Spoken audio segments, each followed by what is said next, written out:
Welcome to the MoxStars Podcast. I am Menace, one of your hosts, and I'm here with Flash. What's going on, dude?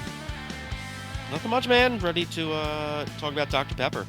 Oh, yes, sir. This is the #1 podcast on the internet for Magic the Gathering and that crisp, sweet nectar called Dr. Pepper. Oh, yeah, it's our 101 episode, which means we're going to get a little educational in here. The Beginner's Guide to Atraxa Grand Unifier is on the docket today. If you are out there and you're listening to this and you, one, don't have a crisp Dr. P in front of you, what are you doing? Yeah, crack that thing open. We talked about the supremacy of can versus bottle versus 2-liter versus everything else that the vessel in which the soda can come in. And the can is supreme. The bottle, like drinking through a straw, you know, like it magnifies the flavor, but the can, man, there's just nothing that quite hits. Pop that open, hear the sizzle. Any input on that? I don't think I got I don't know if I got your input on that. I just sort of like took the wheel and started driving on that. What's your opinion on Dr. Pepper? Like, no, what's on the vessel in which it comes in? At this point, if you got to know, if you have to ask what I feel about Dr. Pepper, there's no point in continuing this podcast. Oh, are you saying we split up?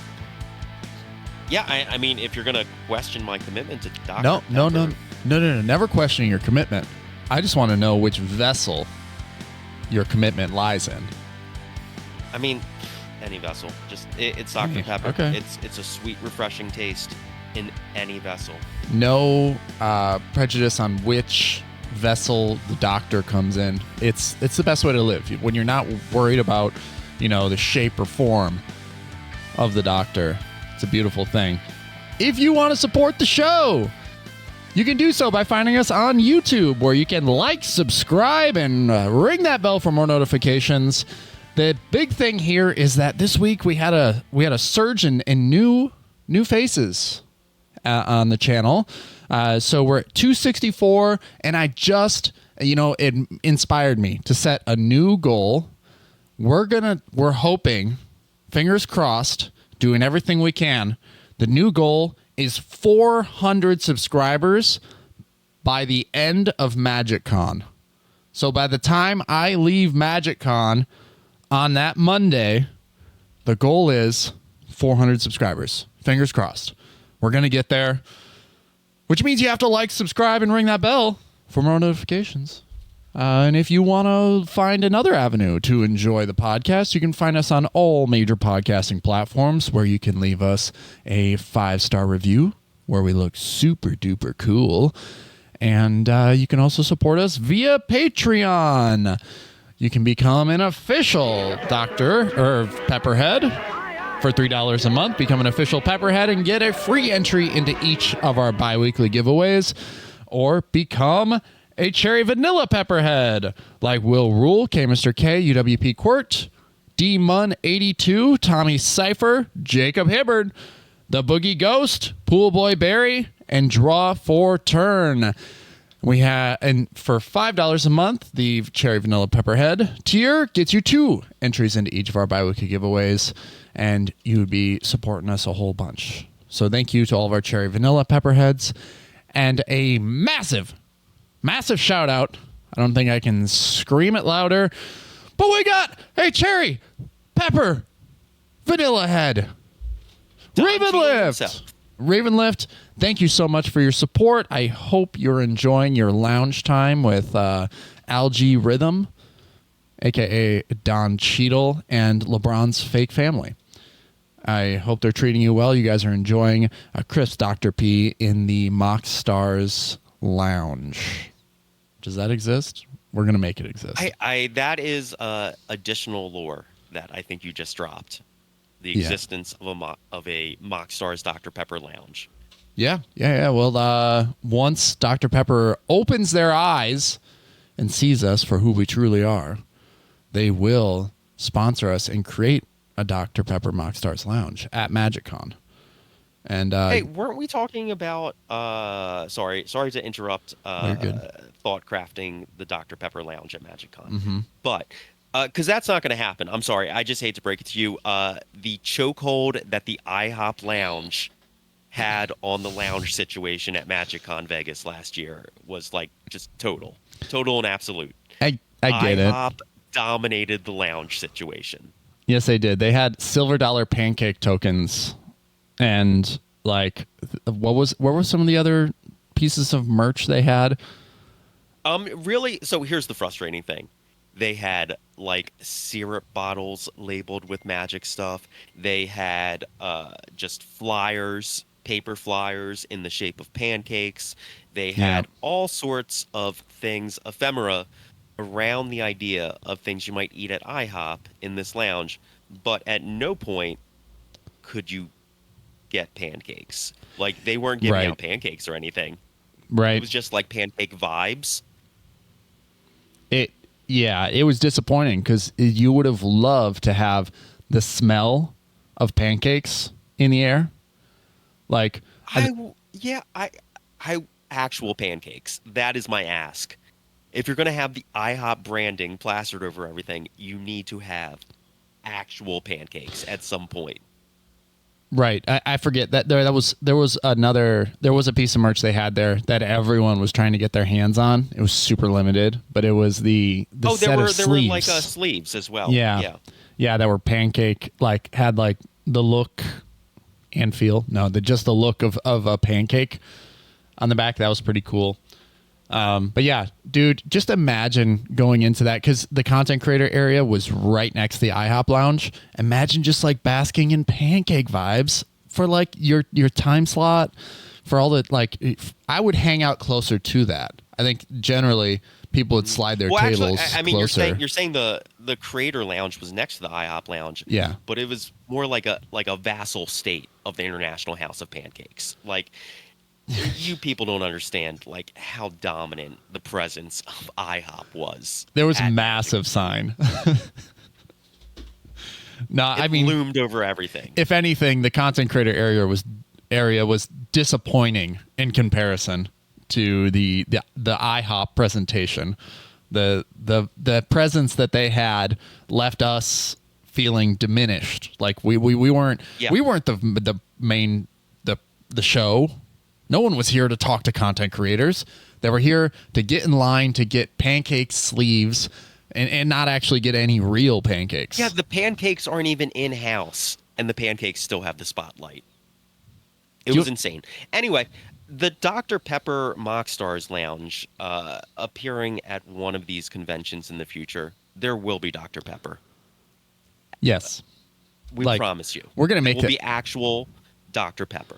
We're going to make it work. And if you want to know how to spot the MoxStars at MagicCon this year, you can just find the guys with a wagon full of Dr. Pepper. Like, I am going to, if I can't purchase a wagon on site, then I will have it in my arms, and I will be carrying 18 12-packs in my arms. That is how you can find me. But hey, did you know that with our Patreon this past week, we had a poll open up because for our 100th episode, we decided to do a massive giveaway, and we let our patrons decide what the prize was going to be within a certain range. So we have a curated pod, a curated cEDH pod voted on by our patrons. And this week, you get the results. Our top deck voted was Blue Farm. So Blue Farm will be included in this bundle. And then we have a 4-way tie for second. So we have Rogsai, Sisay, Kenrith, and Obnixilis. And I think we're going to cut... which one do we cut? This is so tough. Do we put it up to the patrons? Have a runoff election? They're not going to help us decide by the end of the episode. This is not a live show. This is. We can just have people comment in the chat below. I did see someone. This is a live show, right? Dude, go on the Discord quick. This is live. Go on the Discord quick and just send out a message. Be like, which one do we cut? And then hopefully by the end of the episode, someone on like can answer us, and we have a firm decided answer on this. Otherwise, I'm just gonna have to shoot from the hip and figure it out by the end. Choose one randomly. You don't want that. You just don't want that. So the results are here on screen. If you're on YouTube, you can see the results right here. And so this week's giveaway that we'll pick at the end of the episode is 4 cEDH proxied decks, and we're going to find primers and include primers with them as well, so you know how to pilot them and have some direction when the decks arrive in the mail. And yeah, this is a big one. This is a big giveaway. Can I restate that? Can I restate that a little more clearly? Sure. You're listening to the MoxStars Podcast, and this giveaway is going to be a cEDH battle box containing 4 decks, proxied, plus primers. This on is the MoxStars Podcast. This is why you're Flash. You are the legendary Flash of legend. This is you. Thank you, Wally West. Yes, thank you for rephrasing that. That makes it sound so much cooler. It makes it sound so much cooler than Barry I am. Allen. Keep going. There's got to be more, right? Yeah, there's Impulse. Like, I forget. He's Wally West's nephew. I forget what his name is. Ooh. There's Iris Allen, obviously. Barry Allen's wife. There's all those weirdo freaks in the Speed Force. There's the Reverse Flash. There's we have to Slow, the Anti-Flash. You know? Now we have to Captain find Gold. You are Flash, right? Okay. Now we have to find the Reverse Flash. There's a villain out there somewhere. Present yourself. Where's the Reverse Flash? Yeah. The exact opposite of you. My nemesis, you spineless coward. You yellow-bellied coward. Show yourself. Oh, my God. I didn't think we were creating villains today, but there's one out there. There is already in this episode multiple new lore drops. We've got the Dr. Pepper Lounge, and we've got Reverse Flash. Yes. Oh, we are keeping the wheels turning here at the MoxStars Podcast, the #1 podcast on the internet for Magic the Gathering and Dr. Pepper. Oh, yeah, the lore just keeps building, and we're not going to slow down anytime Willie, soon. send us peeps. Willie, put them peeps in the mail, my guy. All right. This week. Naya guy gonna do. Oh. Naya guy gonna do? Have we talked about the hats? We have not talked about the hats yet. So the MoxStars Podcast hats. Yes. So there is in production. We're working with a embroidery to make sure that we're getting these things We're working fresh. with the process of embroidery. The concept of embroidery. Yes. I have concepts of a plan for this embroidery project. And so once we send them into production, this is a great update for Ravenlift. Once the hats go into production, I'll make sure you know. But we're gonna have these sick hats that say "Naya guy gonna do," and they are exclusive to the Cherry Pepper Vanilla Head tier. And for every month that you're signed up for that tier, you get a hat. You get one of these hats. So I'm gonna get a bunch of them, and then because if you stay in that tier for the entire year, then you also get a Naya guy gonna do bucket hat. So this is there's a lot at stake. And that's a 1-of-1 bucket hat, right? Is a 1-of-1. That's exclusive. Exactly. So big stuff there. Big stuff at stake. Okay. Hey, have we talked about the tokens? We have not. Dude, you are really on a roll today with these reminders. Yes. Well, I mean, people are listening to the MoxStars Podcast, the #1 podcast on the internet for Dr. Pepper and Don Cheadle and occasionally Magic the Gathering. This has to be the tokens. Dude, this has to be the #1 podcast on the internet for Don Cheadle. I don't know any other Unless podcast. there is, I don't think Don Cheadle hosts his own podcast. Unless there's a podcast about like Miles Davis, where they got to be talking about Don Cheadle all the time because that guy, he loves Miles Davis. Peeing your but pants is besides that- cool. All right. Yes, we have tokens. So if you look on screen, I'll make sure they pop up this week.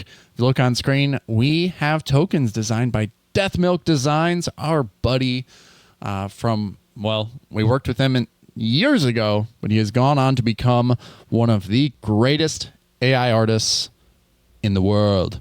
And he helped us create these tokens. We worked with them. He actually hand is in an hand. AI. He uploaded his brain into cyberspace. And now we prompt him when we need to make new tokens, which were, secrets. Yeah. We're working on. And just like his brain is in that jar of chemicals and things with the electrodes and Oh, his brain's just floating in a vat of Dr. stuff, and, Pepper. it's good stuff. It's Yeah. fun. Yes, it's a lot of fun working with Death Milk Designs because you get really cool products like these. And honestly, here's the thing. You saw those on screen. They look rad. They look even better in person. Like when I received the first shipment, I was just like, oh, what? These are insane. So the MoxStars tokens, they're sexy. They're wonderful. Join the Discord. Reach out to us on the Discord. See how we can get some in your hands. They're $10 a set. Awesome. Are we working on a Don Cheadle token? Damn, if we aren't, we need to be. This week's episode, we have to cover something, a relatively controversial, I don't know if it's controversial topic, because Toasted coconut Dr. Pepper. yeah, It's a real divisive flavor. it definitely draws a line in the community. But this one doesn't. And you sent me this article this past week, and I was wondering what the heck is going on in the cEDH world, because I had to ask the Discord, hey, what's going on with this rules committee, this separate ban list that's being formed for cEDH? And Mr. K was lovely enough to go through and explain it to me, to say, well, the standard ban list, since the rules committee for Commander has ultimately, they've taken their hands off the wheel and they've said Rule 0 will cover all future bans. That's not an official direct quote or statement, but that's or if the cEDH community is unified on being like, hey, we need Flash banned, yeah, card Flash, exactly, yeah, and me. You're banned. But I'm also banned. There were some incidents. the last time we had you at the table, you just couldn't contain you. You just got it. I'm telling you this. Next time we go, you got to keep a lid on it. A can cap. You're right. Out of the three of us, I was the problem. 100% accurate. Well, the reverse flash is just a copy of you, so it might have been him. Got it. Yeah. Anyway, the rules committee for Standard Commander has said Rule 0 will take care of a lot of issues regarding future bans.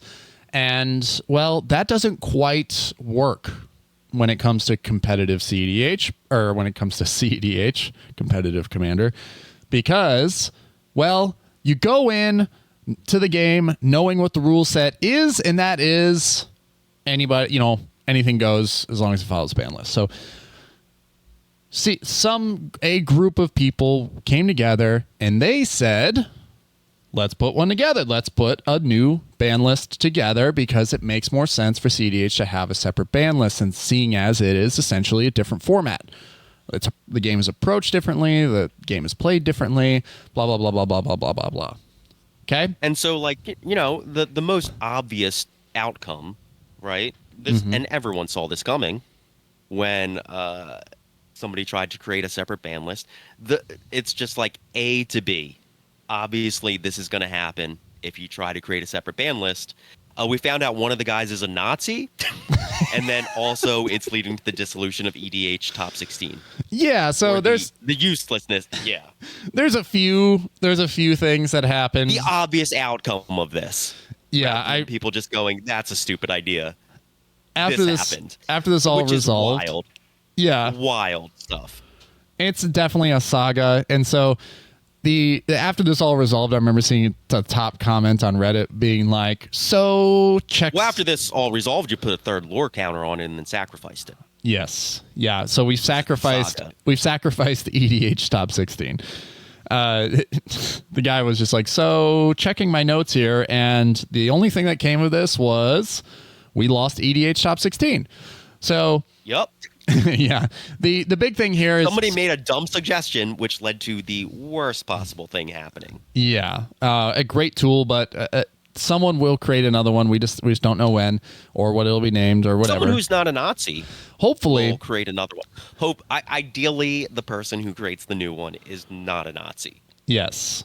So to kind of give you guys a insight into the situation, what happened was with the new ban list that they were developing, the largest TO organization in Magic and pretty much all trading card games, topdeck.gg, went ahead and they said, you know what, we will promote a committee, and that committee will develop a new ban list, and we'll test it out. Since we organize most of these tournaments, we'll test it out, we'll give you results, this. All really great intentions, right? And then one of the founders of Top Deck went ahead and started naming all these people to the committee, and one person was like, "Well, these are all just dudes within the organization. There are no players, no like notable or like people who have reputable experience involved in this whole committee." So that led. What's this guy's name? I can't. Zane, right? Yeah. So Zane is one of the founders of Top Deck, and what happened was somebody went through and started going through Zane's personal life, Twitter, Facebook, all these other things, to find that Zane, follows a lot of Nazis on Twitter. And not just that, I'll post this article in the description below on YouTube so you can check it out for yourself and get up to speed on this whole thing, and know all the details. But Zane went through and just says some really, really nasty things. Like, I'm not going to repeat any of them, but follows Nick Fuentes, who is a notable Holocaust denier, follows people who have basically reinforced and supported Nazi concepts, the Nazi regime, stuff like that. So this week on this week's episode, we're going to be educational. It's episode 101. And we want to give the beginner's guide. Literally episode 101, actually. Yeah. And we want to give the beginner's guide to making a ban list for cEDH. And step 1, don't be a Nazi. Step 2, don't be affiliated with Nazi ideology. Step 3, don't support Nazis. It's that easy. Okay, step 4, have some experience. Play one cEDH game, have some experience in cEDH. Boom. There you go. Now you can be on the committee. All right.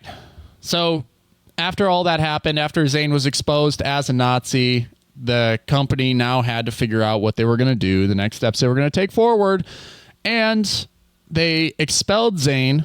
Zane is still in an advisory role, unfortunately, until the end of the cycle of tournaments that they have planned for the rest of the year. So until 2025, Zane is still somewhat attached to the organization because there's a lot of legalities involved. They generate a ton of revenue. Since they're the largest tournament organizer, they generate a ton of revenue. They have tons of a lot of money tied up in prize pools. So they basically had to set an end date, which is the end of the fiscal year, and to completely detached legally. So they've expelled Zane, or they're in the process of expelling Zane and any other Nazi supporters out there. And the big thing was that Zane was responsible for one of the greater tools in the cEDH community, which was EDH Top 16. Zane is the founder of this tool, which scrapes data from the results that Top Deck provides. So one of the statements they made after expelling Zane was saying, well, he sort of owns this entity separately, so we're immediately going to cut off any information shared with EDH Top 16. So this will be our last episode using EDH Top 16 as a tool for these commander breakdowns, for these cEDH breakdowns. This week we're going to be doing Atraxa, Grand Unifier. It's very fitting because we should be unified under this umbrella of not supporting Nazis. That's just easy. So the last thing I will say is that somebody, after all of this was said, after all of this was figured out, after Zane was exposed, and I just want to let you know that if you go along with this sentence right here, which is, it's not illegal to be a Nazi, just stop right here, hit pause on the podcast, and go away. Go away, never come back to this show. That is... Yeah, I mean, that's a pretty good absolute boundary line that I am willing to agree with. No Nazis. Yes. Pretty simple rule. Absolutely none. So, and... No such thing as a reasonable Nazi. No, not at all. Not at all. And that's all there is to be said about that. That is a firm line in the sand, in the concrete, in the stone. That the MoxStars Podcast is drawing that line. And Top Deck's mission statement was so confusing because, after you find out that, the founders and the people who are running the organization are Nazis, their mission statement was to create a safe and inclusive environment for all people. And that, it's just wow, they just hid behind that. And it's just, do a little digging. And so the thing was that the person who did all this research was just alls I had to do was look at the people he was following on Twitter. That's all I had to do. And then immediately all of it started, all the dirt started coming up. And yep. So the internet is permanent, everybody. Whatever you say on the internet, not anonymously with your real name, most likely it can be dug up at some point or another. All right, here we go. This week, the last time we will use this tool on EDH Top 16, we have Atraxa, the Grand Unifier, and it is... Okay, can I just make one thing very clear? EDH Top 16 themselves, not associated. It's because of the topdeck.gg stuff. In case EDH Top 16 is in fact somewhat of a bystander in this situation, besides using an API from topdeck.gg. I don't want to fully commit to saying associating them with a Nazi ideology the same way as Zane. Right. That's perfect. That's great. Yes, for the moment, until all the information is out there, EDH Top 16, basically, they're no longer allowed to gather data from Top Deck. So, seeing as it is, any future tournaments that happen, the results will not be posted on EDH Top 16. So, that is why we're not using the tool any longer, because it will no longer be accurate to the current meta as we move forward in cEDH. So there we go. I think that's the distinction we have to draw. Yes. But this week, Atraxa, Grand Unifier, the unified voice of all Praetors, comes in at number 9. This is a top 10 deck in the current meta of cEDH, and this is your weekly Nadu update. Nadu is number 6. In an entire year of cEDH played, Nadu finally climbs its way to number 6, and only being out for 3 months. Cool stuff. Really cool stuff, Nadu. But we're talking about Atraxa, number 9. If you are unfamiliar with Atraxa, Flash, do you know what Atraxa does? Yeah, a bunch of shit. Does a lot of stuff.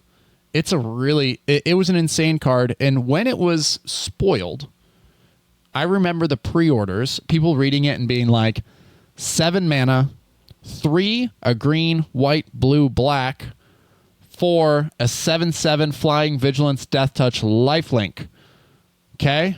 7 mana for that with an enter the battlefield effect that says when Atraxa enters the battlefield, reveal the top 10 cards of your library. For each card type, you may put a card of that type from among the revealed cards into your hand. Put the rest on the bottom of your library in a random order. When this hit, people thought 7 mana?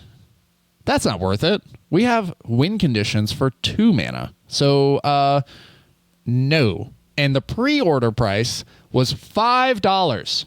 Was $5 for Atraxa.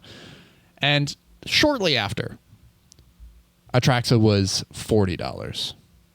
And it's not that anymore, but it quickly became a modern playable piece. It quickly became... Yeah, it's multi-format. It's playable in Reanimator strategies and Legacy and Vintage. Yep. And the reason it's so heavily played in Modern is because it is 4 colors and allows you to pitch it to all of those free spells that just require you to pitch a card of that color.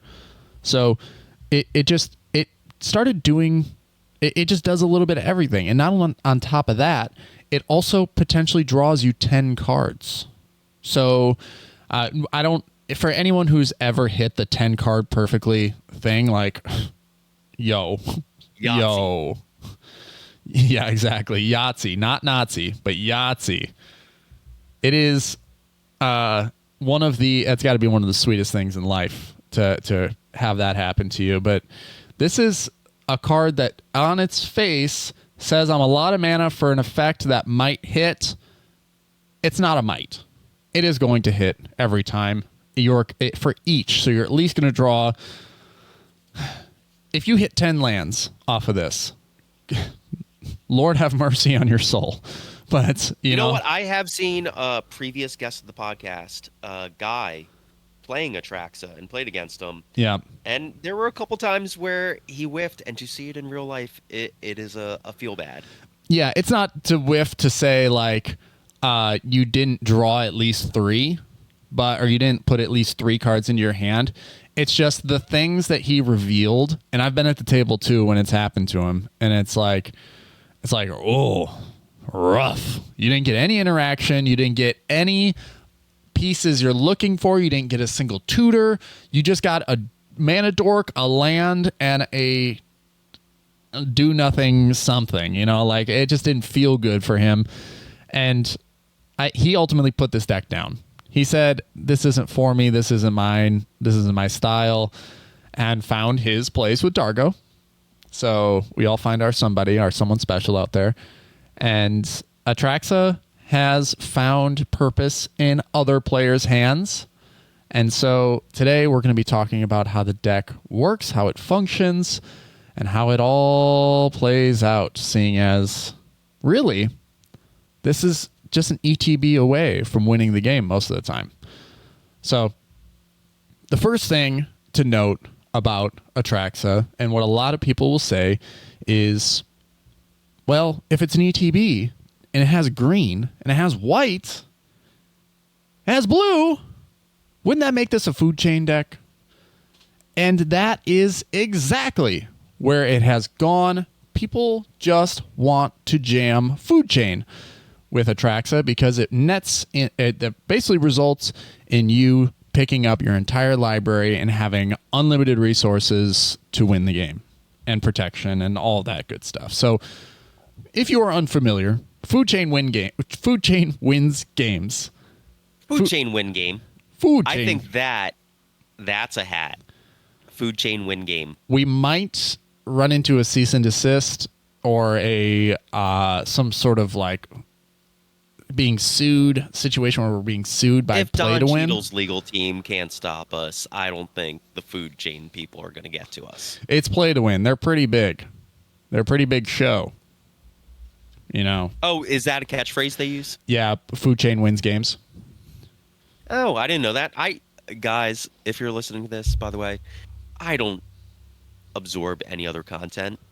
Food chain, if you're unfamiliar, remove a creature you control from the game, add X mana of any color to your mana pool, where X is the number removed creatures converted mana cost +1. You can only use that mana to cast creature spells. So, lucky enough, there's a blue creature here that allows itself to be cast from exile. So Mist Hollow Griffin is usually, this deck is playing 2 of these creatures, so Mist Hollow Griffin and Eternal Scourge. Mist Hollow Griffin is 2 and 2 blue. You may cast it from exile. And Eternal Scourge is 3 colorless mana that says you may cast it from exile. So you just exile these cards from the battlefield, add infinite for Mist Hollow Griffin, you add infinite blue mana first, and then you add infinite of the others as you go through the loop. And so it creates this loop where you have infinite mana to cast creature spells, Atraxa being 4 colors, 7.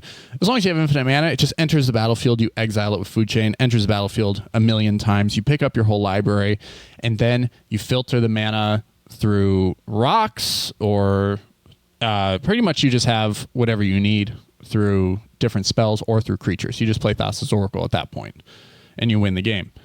Or you drop Grand Abolisher, see if that resolves, and then you drop Thassa's Oracle, game over. So Atraxa, that was the initial game plan for the deck, and I just remember Guy going through it, and with all the troubles that he had with the deck, just determined that hyper pursuing Food Chain is a recipe for disaster. So a lot of these are also better Food Chain decks, right? There are better Food Chain decks. If you're going to hyper focus on it, there's a better Food Chain deck you can play. Yes, I think Rocco is a better Food Chain deck than this is, because you have access to more of these cast from exile creatures, and you can tutor them straight from the library. So like getting Squee out, super easy with Rocco. So assembling the combo is way easier. The other thing is that there's so much value to be had in these colors. You are without red, so you don't have Dockside here. And there's just, you just accrue so much value with just landing one Atraxa trigger. So most of the time, that's all you need.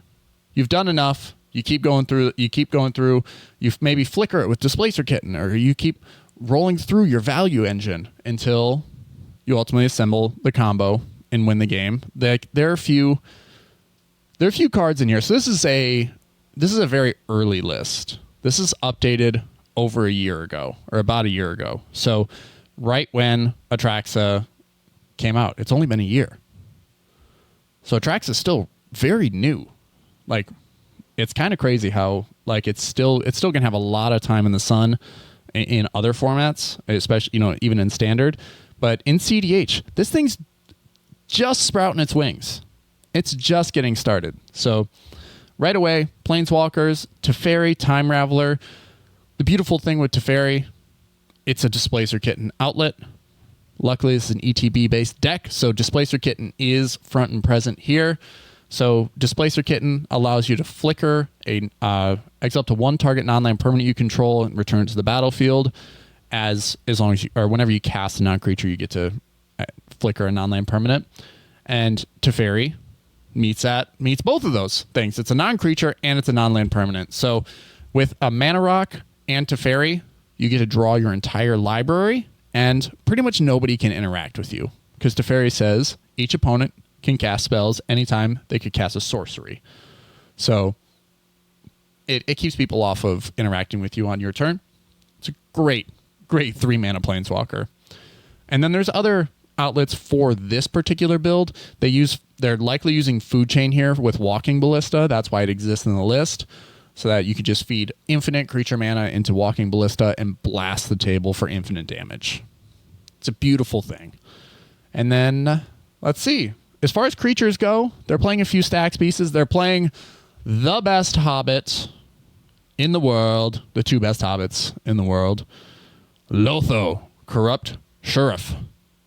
I know this is a card that you like a whole lot, Flash. I mean, I think everyone likes Lotho. Like if it's playable in your deck, it's going in there, right? If you have the Yeah. colors for it. Yeah, this was, I think, It's when just a really good card advantage. exactly. And when Lotho was, I think, spoiled, or when it was announced, or when it was printed, it was selling for like $2, and it's not much more expensive than that now. But the thing is, it immediately drew the attention of cEDH players because how often does a player cast their second spell each turn? It happens kind of a lot. CDH Yeah, often. Yeah. very often, usually every single turn. So, Lotho, whenever a player casts their second spell each turn, you lose a life and create a treasure. Not a tap treasure, but a treasure that you can use in the moment. So, basically, this says for 2 mana, you could potentially generate 3 treasures before this comes back around to you.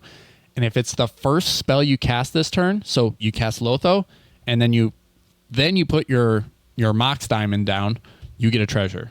So it can trigger itself on the first turn. It triggers off of you casting 2 spells. Blah blah blah blah blah blah. Tons of value to be had, especially in such a color intensive deck. So this is one of the MVPs in the deck. Lotho pulls a lot of weight. Alongside that, the other greatest hobbit of all time is the Lighted Halfling. This is going to ensure that your Atraxa comes down unhindered because you can add 1 mana of any color, use it only to cast a legendary spell, and it can't be countered. So one of the greater mana dorks to be released in the past, I don't know, forever. So that and Deathrite Shaman as well. So this deck definitely has a lot going on in the creature section that says, I'm going to generate a ton of value. I'm going to get to Atraxa, and when I do, this, it's just good stuff. There isn't a single bad card here outside of maybe the cards that you exile with Food Chain. You know, like Eternal Scourge and Mist Hollow Griffin are probably the 2 worst creatures in the entire list. So, going down to sorceries, this deck has, well, quite a few sorceries, more than I'd expect usually from from any deck in cEDH. But Imperial Seal, Demonic Tutor, Winds of Abandon, super underrated card. I love this a whole lot. If you're unfamiliar with Winds of Abandon, it's exile target creature you don't control. For each creature exiled this way, its controller searches their library for a basic land and puts it onto the battlefield tapped. You can overload it for 6 mana, so 4 and 2 white. You have Eldritch Evolution, Culling Ritual, Toxic Deluge, Time Twister, Savine's Reclamation. So with the Savine's Reclamation, I imagine... Nope, no Intuition. Okay. Instants, there are 27. There's a few slots here that I feel like could be worked around, but regardless, really good stuff here as well. Angel's Grace. Lomo, if you are still listening to this, I hate Angel's Grace. I hate it. What does Angel's Grace do in this deck? This is just I don't lose. Like Okay. Like you can't win, I don't lose.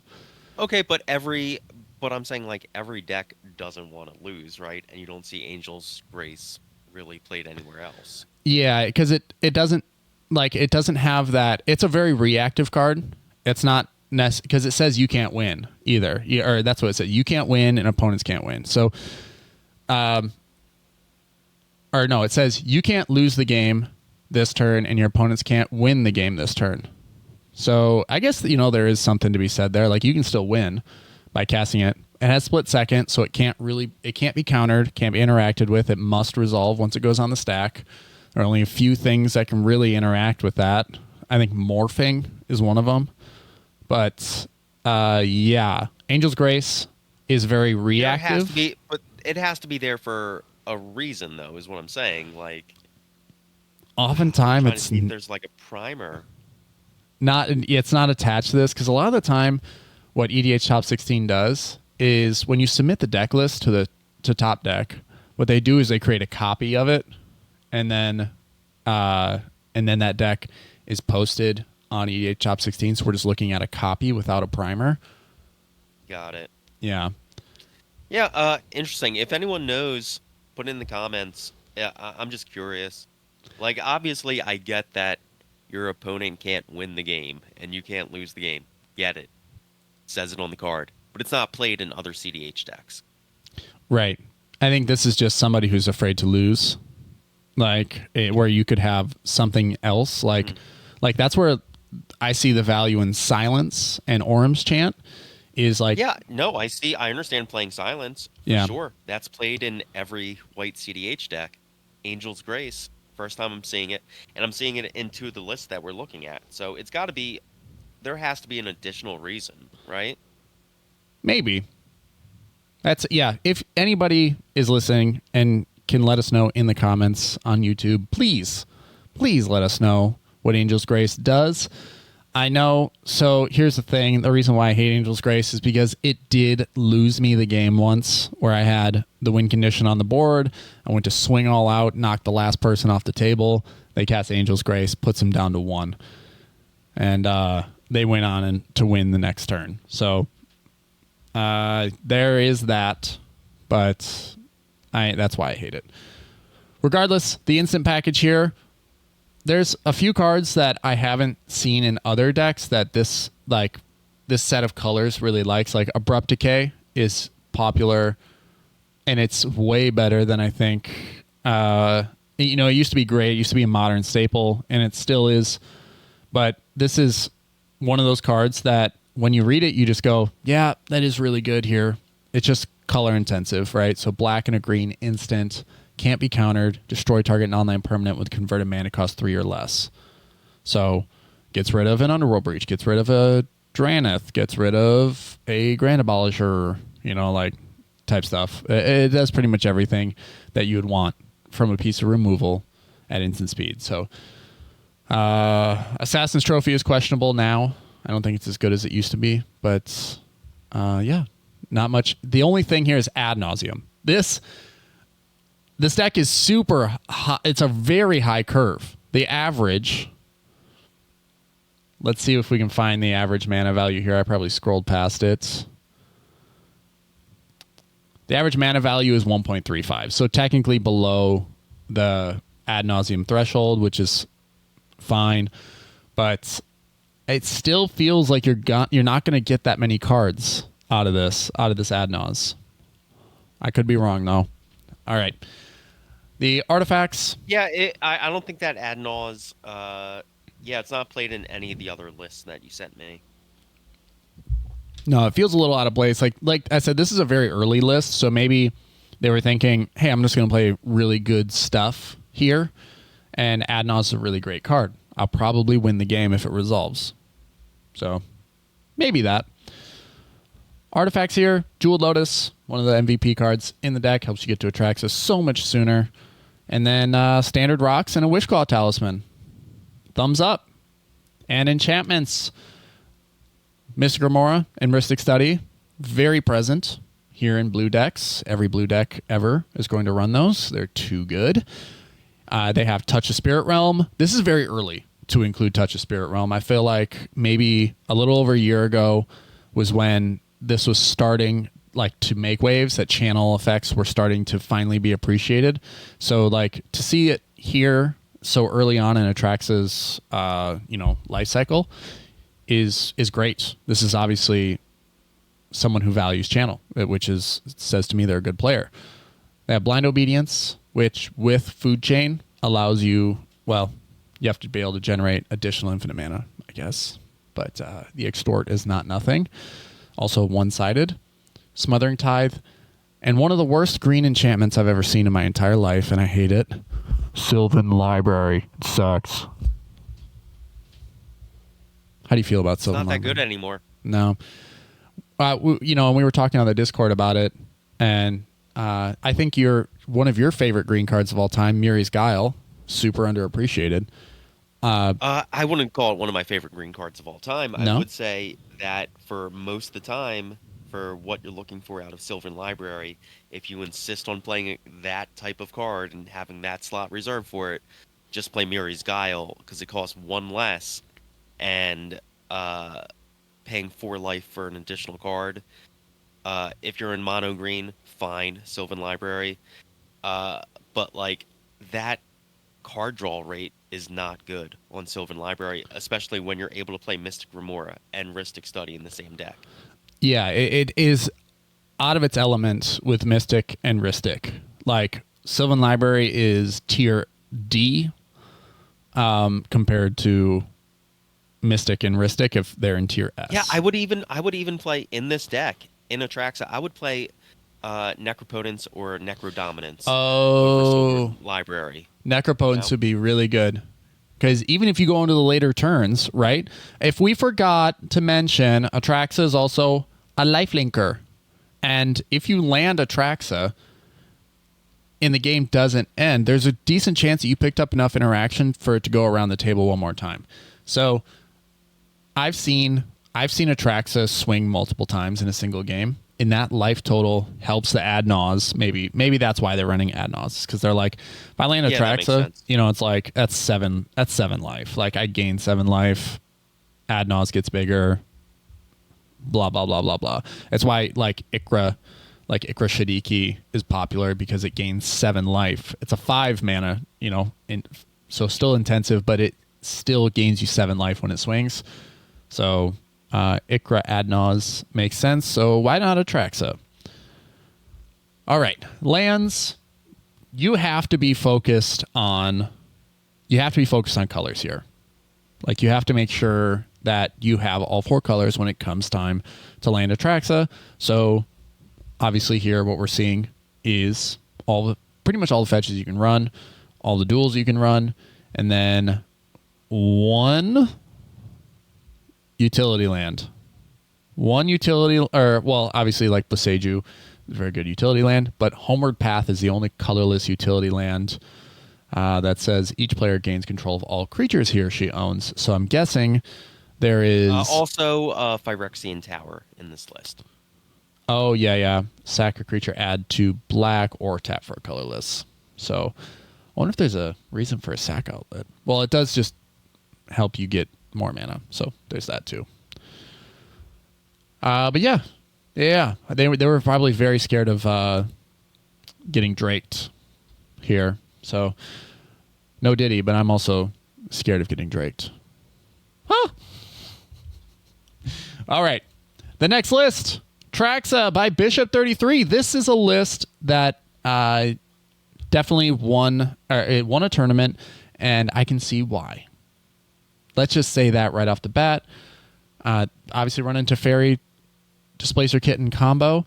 The other thing is they've included another combo in their deck with Displacer Kitten. If you're unfamiliar with this line, well, let me introduce you to it. It requires an Eternal Witness, a single usually what it is a 1 mana instant or 1 mana sorcery, and then Lotus Petal. So Displacer Kitten, Eternal Witness, Lotus Petal, and a 1 mana spell will allow you to generate infinite mana. So usually the culprit is Dark Ritual.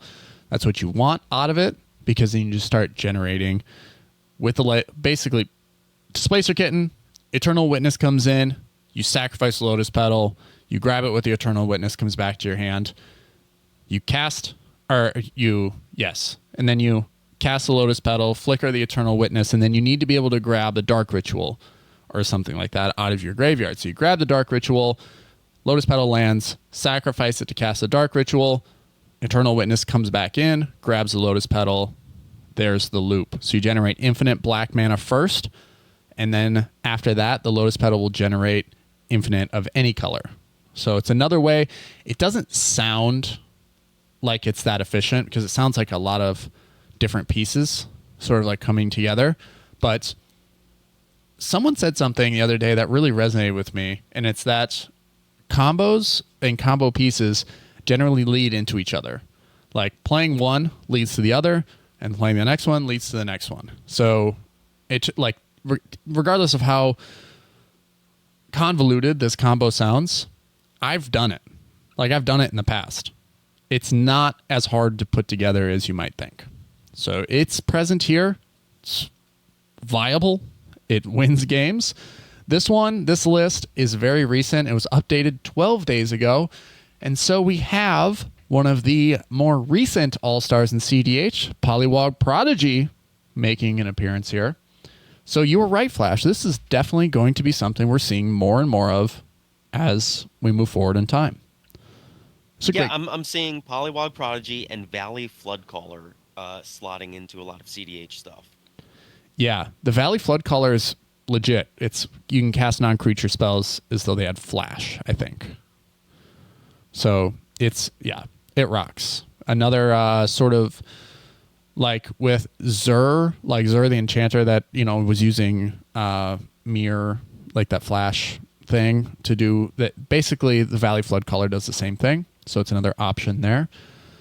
Here we're running another Modern Horizons. Well, this is my first time actually seeing Volatile Stormdrake in a list, but they're running Volatile Stormdrake and Gilded Drake. So double up on that type of effect seems good for a deck that wants to focus in ETBs. The only other notable inclusion here, which I really enjoy, is Talion, Kindly Lord. This is, again, I think I underestimated it at launch, but this has proven to be one of the better card draw engines in the format. Rub it into my face. This is super good. Seeing as, let's see, 1, 2, 3, 4.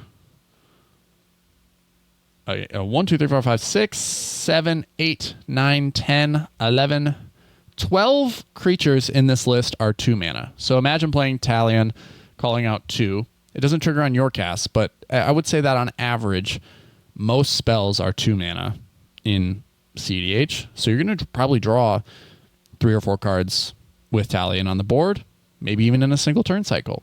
So, and it punishes life totals, so that's why it's also good. All right, sorceries. We're going down 1 sorcery here. Time Twister is still present. I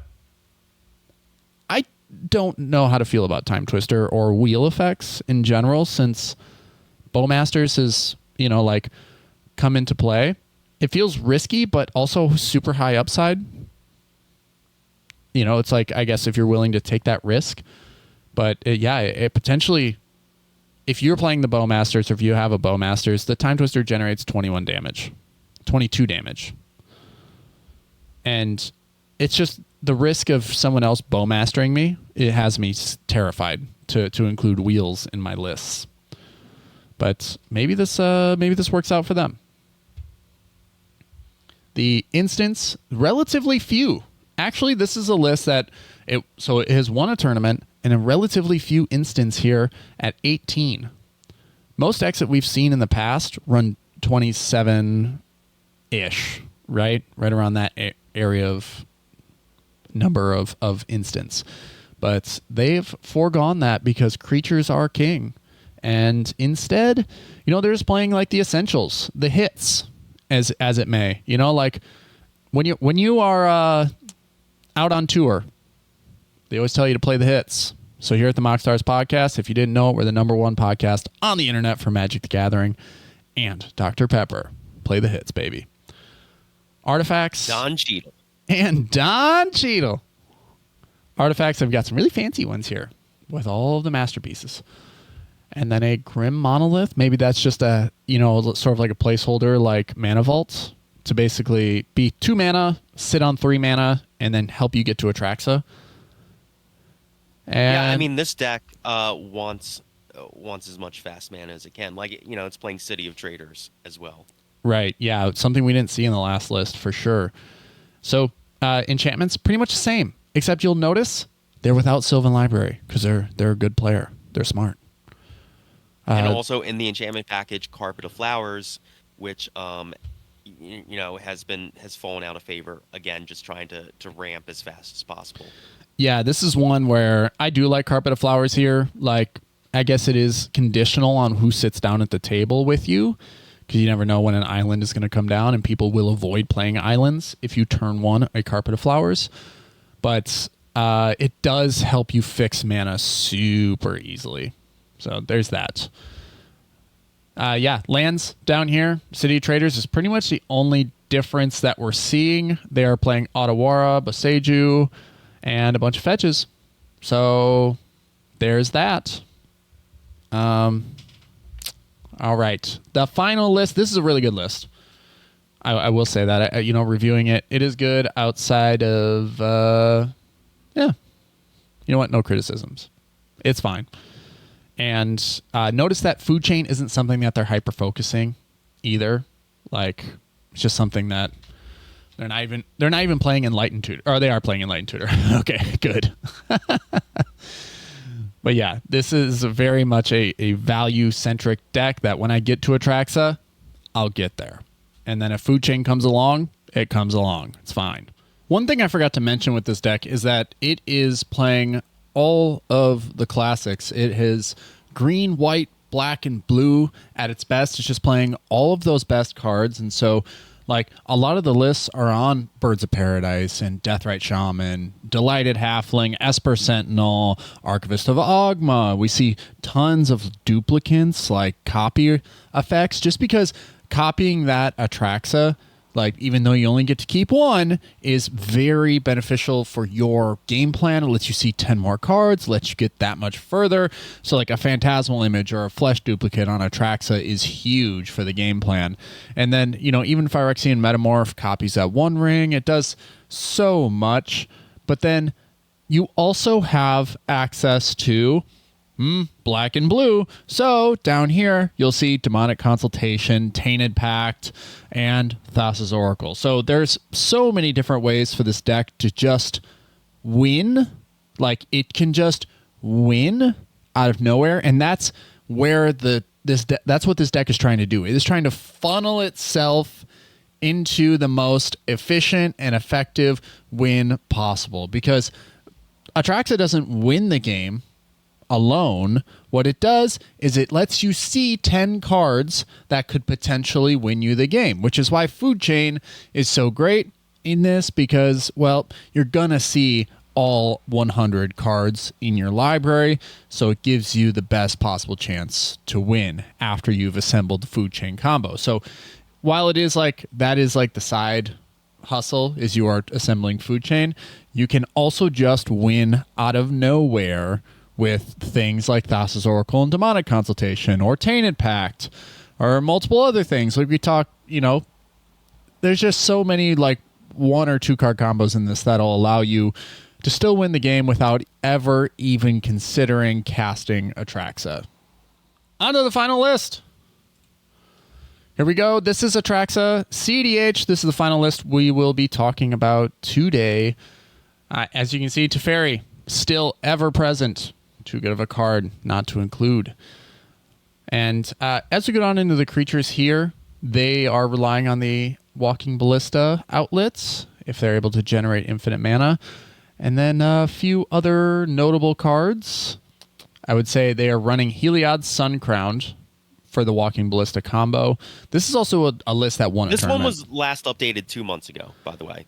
Yeah, so not as new as the one we were just talking about, but the reason I wanted to save this one for last is because there's a quandary I have for the community, and it involves 6.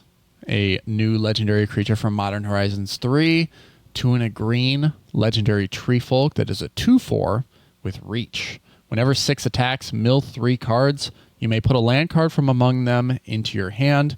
As long as it's your turn, non-land permanent cards in your graveyard have retrace.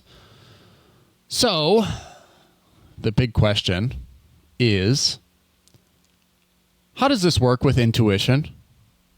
It's an intuition pile? Yeah.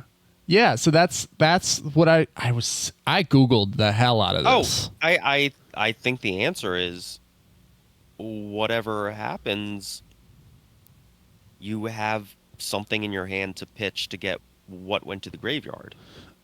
Right. Yeah. So you need a land to retrace it. Yeah. Yeah. You need a land. And after you get that initial Atraxa ETB, I think you're going to have excess lands that, like, ready. You're going to want to retrace stuff with. Sure. Yeah. Like, you will definitely, right? You will have lands off of the Atraxa trigger to be able to, like, discard for 6. But most of the time, when intuition resolves, right, you are given you have no options, right? Anything you choose, if someone chooses you, usually the pile has no wrong choices, right? So like any card you give them is the card they need to win the game. And so 6 has generated this, people have been saying now that you can do intuition sans red as long as you have, so like 6 is a part of that. So intuition, 6, and then 2 other cards, which I don't know. I don't know what they are, but I imagine one of them is food chain. Like question mark? No, I think the answer is, like I said, man, it's just because of 6, just whatever goes into the graveyard with intuition, you still get that. So you get access to whatever win con you want to present automatically. Yeah, I guess maybe my brain isn't just all the cogs. I think you're overthinking it. Yeah, I am. Maybe I definitely am overthinking it, because I was like Googling it and I'm like, nobody has the answer. Not even on Reddit. Not even so. Like, I've heard it. Evan, Menace. Sorry, Soul Ring is good because it costs 1 mana and generates 2 mana. Thank you. I didn't know why people were playing that, but yeah, like I think that's the reason. Well, intuition means that you're tutoring for this and 2 other cards. What if they don't give you this? What's the other card that they give you that makes this an intuition pile? I don't think 6 is part of the pile. I think 6 makes intuition just grab 3 cards for you. Yeah, maybe you're right. Maybe that's it. So I mean, there might be something I'm missing, but like on its surface, that's what it's doing. Yeah, maybe it just being on the battlefield or you having access to this says I can grab land, food chain.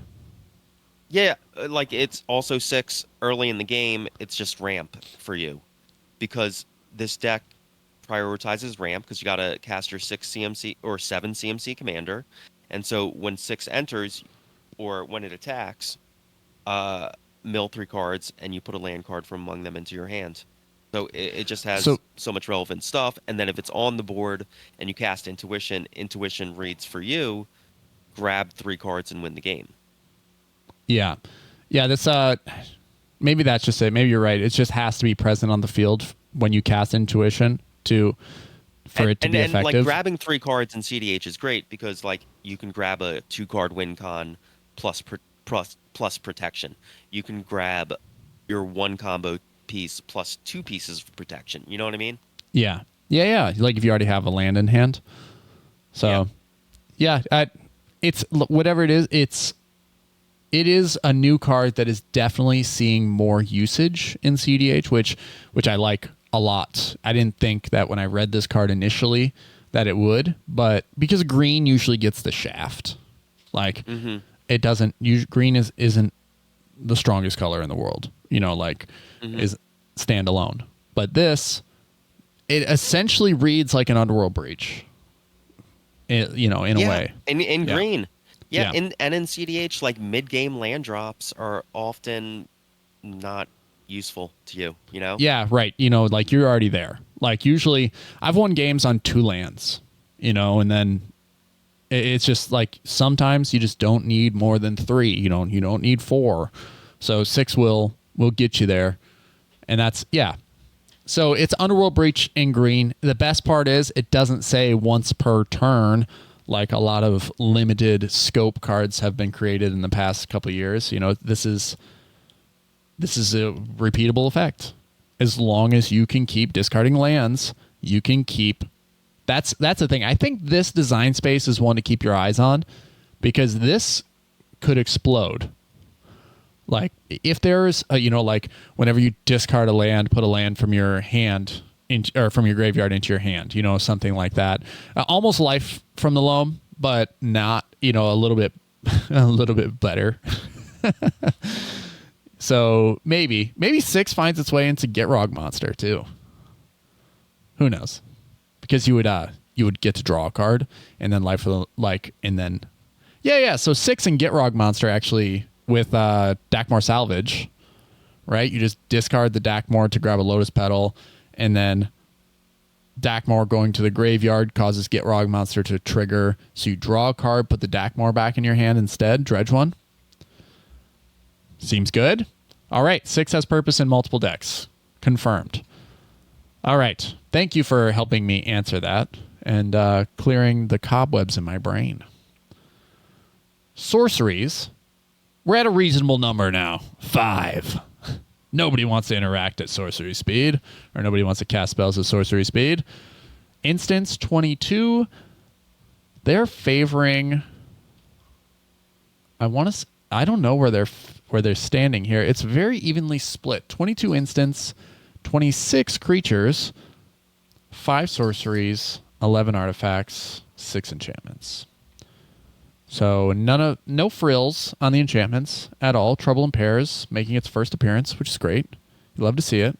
We have a Princess Chonky on screen. And Smothering Tithe as well. Smothering Tithe. And lands. They're playing Urza Saga, so I'm guessing that's to help them go get a Jeweled Lotus. Make that all Jeweled happen. Lotus, Lotus Petal for that loop. Yeah. Are they on Eternal Witness? They are not. So there are a lot of Not okay. There are a lot of open spaces, you can say, in this deck. Well, they got LED in here. Yes. So maybe they want the LED.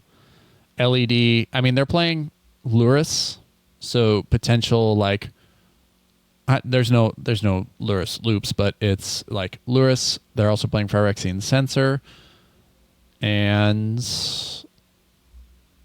that's those are a few those are 2 cards that I see right away that I'm like, you can probably find a more efficient card than that. Maybe a copy, maybe Flesh Duplicate, something like that. But those. Well, who knows? They've had 2 months to think about it since the last time they updated. Maybe they're just waiting to update it. That's what it is. So yeah, and they're also I would definitely put an Eternal Witness in here for sure. Especially like you said, playing Urza Saga will lead you to the Lotus Petal, so that loop becomes easier to assemble. You like to see it. You love to see it. Dr. Pepper has 23 flavors. And lands are pretty much Shifting Woodlands. There we go. Modern Horizons 3 coming into play. Shifting Woodlands can become a food chain. Sorry. It can be a food chain. It can be a Touch the Spirit Realm. That might be good. Well, it would already be on the battlefield, so it wouldn't become. Oh yeah, you're right. You wouldn't get that effect. Right. It can become a Rhystic Study on an opponent's turn when they were trying to pop off. Ooh, okay. Yeah, it can become a 1 ring, which would only get you 1. But hey, it's not nothing. It can be an Orcish Bowmasters. It can be a 6. So that's true. It can be an Orcish Bowmaster. Dang. Grand Abolisher if you need it. So it's got a lot. Displacer Kitten, Teferi. A lot of the combos in this deck where the win cons go through permanence. So. Yeah. Shifting Woodlands should probably start seeing play in all. That is an interesting card. Decks. That was not on my radar. Yeah, Shifting Woodlands is really good. It just requires Delirium. And in a deck that focuses on card types, Atraxa, I'm looking right at you, the likelihood of hitting Delirium is high. And Urza Saga, again, helps you hit that even easier with 2 types on it. So, all right. I hope this has been informative for all of you players out there who are either looking to understand Atraxa better or are looking to play the deck or have been interested in playing the deck in the future. If you have any notes, any comments, make sure you leave them on YouTube. Let us know how we did, anything you saw, anything that you have been trying as an Atraxa player that has led to more success. And let us know so we can make more informed statements moving forward, and we'll acknowledge them in next week's episode. All right. Anything else on Atraxa before we move on, Flash? I don't think so. Okay. This week's giveaway! That's what we're doing right now. Let's go ahead and hit shuffle 3 times here. There we go. And we're going to go ahead, spin the wheel, see who wins this week's cEDH Battle Box.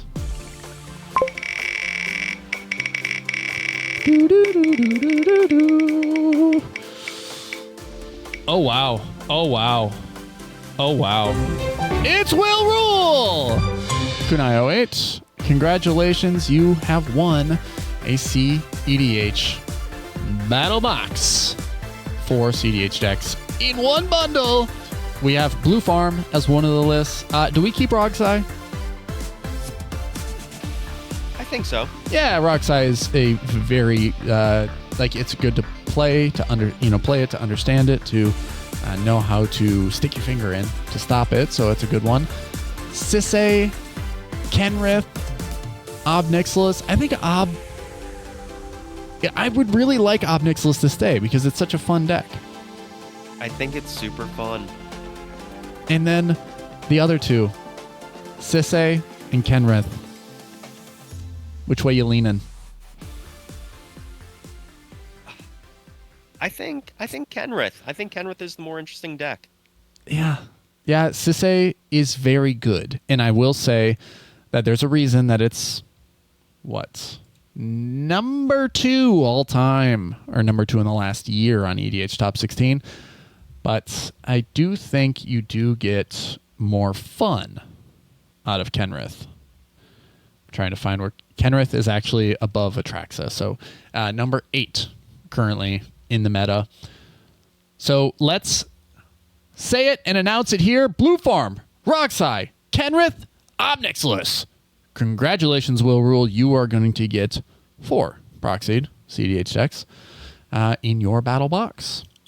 And stay tuned to next week's giveaway, where we'll have another Proxy cEDH deck up for grabs.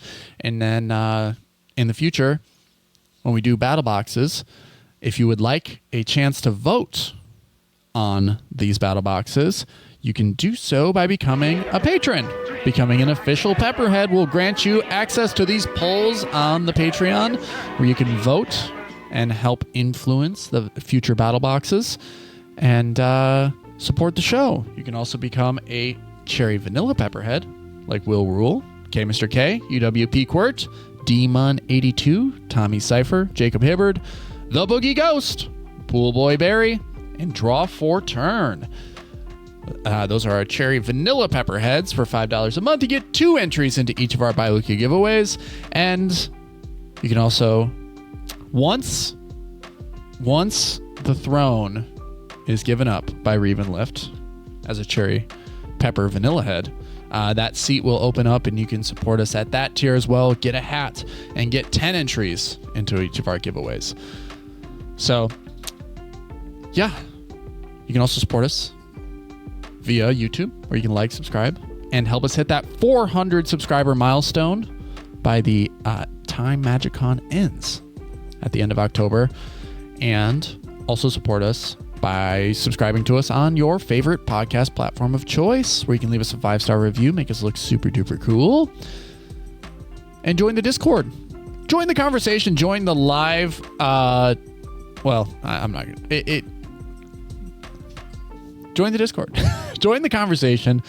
Help us talk, help us clear the cobwebs in our brain when it comes to strategies like Zamone, did you check out that deck list? I did. Seems fun. Seems cool. Yeah, what a cool concept. Zamone is one of the face commanders for Duskmourn and is already seeing some interesting combo lines in cEDH. So very excited to see how that influences the meta. If Nadu doesn't get banned, I feel like Zamone would also be a great card in Nadu. So it's got a lot of it's got landfall triggers. It's really cool. It's an awesome build. And that's pretty much it for today. I am content with how often we mentioned Dr. Pepper, with how much we've praised Don Cheadle, And well, I'm very content with our stance on not supporting Nazis at all. A little bit. Guy not going to do that. Guy won't do. No, sir. All right. So you know what Guy will do? Stay tuned for more episodes of the MoxStars Podcast. Thank you so much for listening, and we'll see you next time. Peace. Bye.